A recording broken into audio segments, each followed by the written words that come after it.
Պարոն Ծառուկյան, մի քանի հարցի կպատասխանեք, որպեսզի երաժշտությունն էլ ընդդեմ։ Արի, որ կանգնենք նոր։ Լայն է ճանապարհը։ Ուղղակի Այո։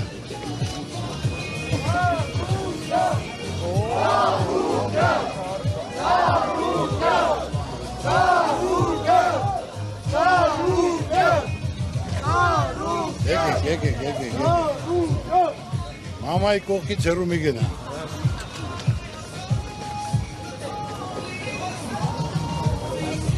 Ոնց են գնում,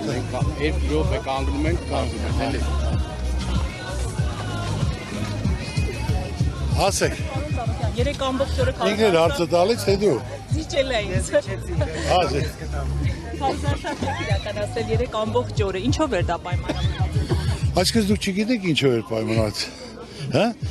Վերջի զանգն է, շրջանավարտների օրն էր, մեր հույսի լույսի, մեր երիտասարդության, մեր ապագա արժանի փոխարինողների, որ այսօր ուրախանում են իրենց ծնողները, դրա համար այդ օրը պետք է հատուկ հատկացնենք իրենց, որ կարողանան իրենց տոնը վերջի զանգը նշել ուրախանան։ Միայն դա եղել պատճառը։ Պարոն Ծառուկյան, Նիկոլ Փաշինյանը շարունակում է իր քարոզարշավի ընթացքում վիրավորել, զրպարտել ընդդիմախոսներին, այդ թվում նաև ձեզ սպառնալ, ինչպիսին է ձեր արձագանքը ընդհանուր այդ փաթեթին Նիկոլ Փաշինյանին։ Ուրեմն կարող եմ պարզ ասել, հանրությանը լսեցի ասել, վարչապետի աթոռին նստած մարդուն, որ ինչ է ուզում ինքը, ասենք թե այսօր բոլոր արդեն հոգնել են իր պահվածքից, իր վերաբերմունքից, իրենց գործնեությունից, որ ասենք թե հիմնականում բռնելով, ձերբակալելով, հայուելով, վիրավորելով, սուտ ասելով,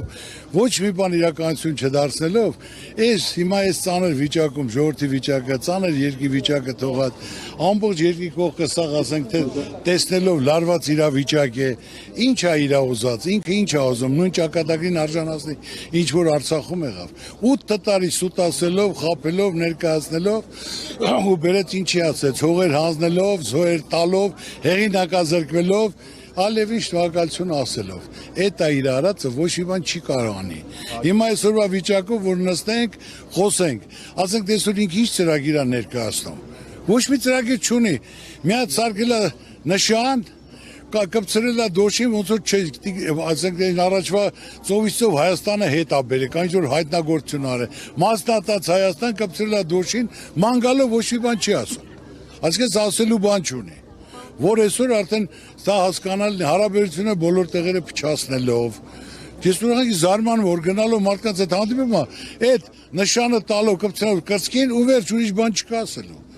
Ոչ մի արդ չի կարգավոր է, հանձնելով, տուժելով, վարկաբեկվելով, ոնց ասեմ, զոհեր տալով, հողեր հանձնելով եւ հիմա նորից էլի պատրաստ է 3 հանձնելու։ Ինչ որ ասում ենք, ասենք թե ասենց բան չկա, բայց կամաց սա ինչ է պատասխանելու։ Ժողովուրդը հոգնել են։ Այսօր հիմնական ժողովրդին կանգնացած է անտարության առաջ, կամ ժողովուրդը պետք է ընտրի եկեղեցի կառուցողին կամ եկեղեցի քանդողին, կամ երկիր կառուցող շենացնողին, կամ երկիր քանդող ավերակ սարքողին։ Դա առաջաբեր է կանգնած։ Հարցերին ոստիկանությունը արդեն Աղմուկյանի հետ կապված Փաշինյանը էլի։ Հեսա մի վարքյան եկեք առաջանանք պատասխանանք։